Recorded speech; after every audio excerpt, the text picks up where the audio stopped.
it's 9 o'clock on a Thursday evening, and we've been called out to Tommy here, who was really struggling to pee, and the owner was quite distraught that the cat was not happy and just doing weird behaviours. So he rang me immediately, which was awesome.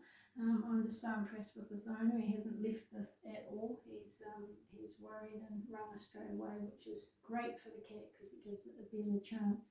So I could feel that his bladder was really quite tight. It wasn't too distended, but it really was sore and tight.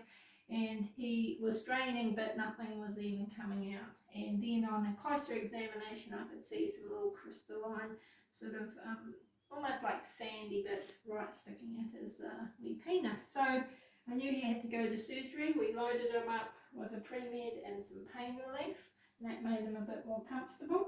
And then we anaesthetised him. So he's just waking up now. But just to give you an idea of what we have done is we needed to catheterise him. So that means putting a little tomcat catheter up his penis, which can be quite hard when it's blocked.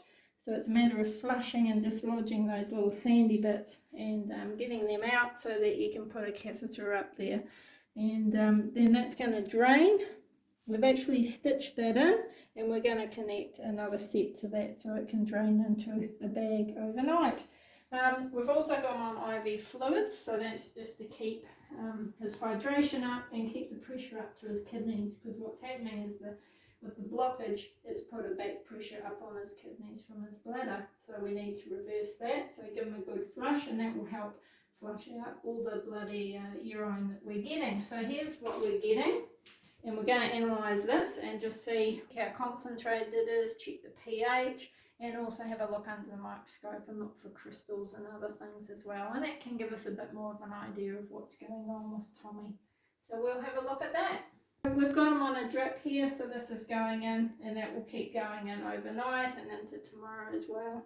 And then we'll get him up and hopefully eating, and then we'll take this catheter out in 24 hours and see how he's going, but he'll be a lot more happier once that comes out.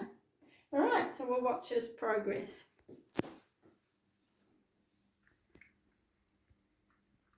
So this is Tommy again, and he's had his catheter removed this morning. It was draining pretty well, and as you can see, he's feeling a little bit better and eating. So he's on a special diet called a urinary diet, and some cats will prefer the wet food, or some cats prefer the dry food. So sometimes it's a wee bit of a trial and error to see which they like.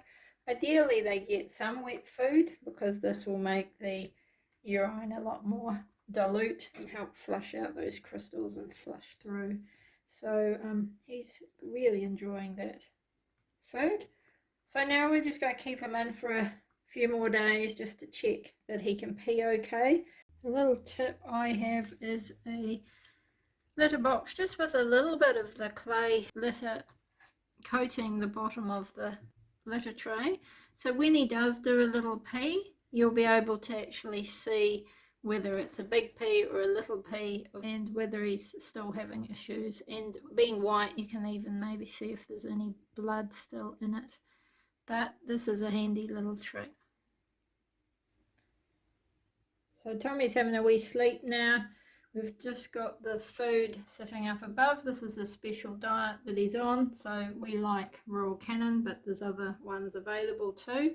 So we've got the dry and the wet food there. That's actually his Elizabethan collar that we had on him, just so he didn't chew his catheter out.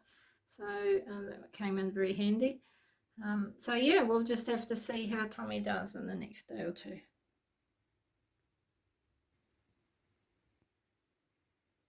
So we're with Tommy again, and it's a few days down the track, and he's doing all right. He's eating pretty well, and he seems comfortable now.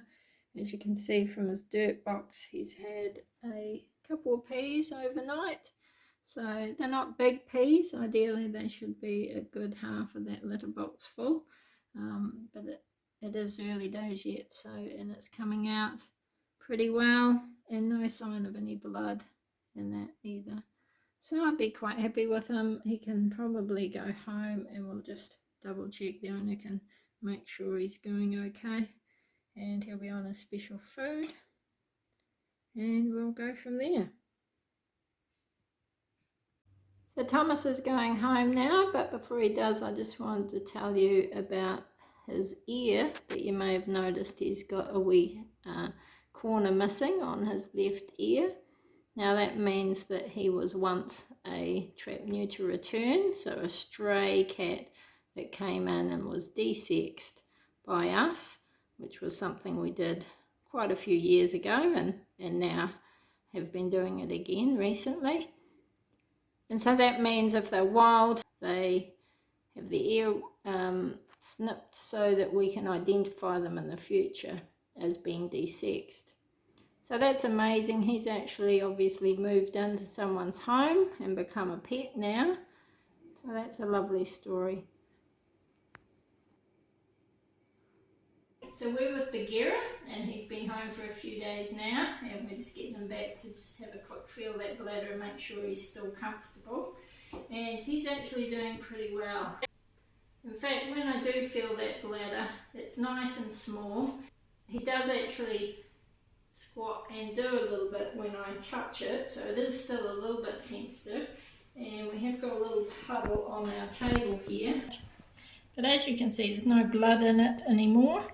And that's looking much better, and the lady is actually monitoring the dirt box like I have in my other videos, and she's even taken photos of the dirt box to show me so I can see whether he's getting bigger and bigger peas. But he's eating really well, he's loving the new urinary food. He's going to be on that for a good 6 months, and then maybe we can transition him on to another life stage of raw cannon is our favourite.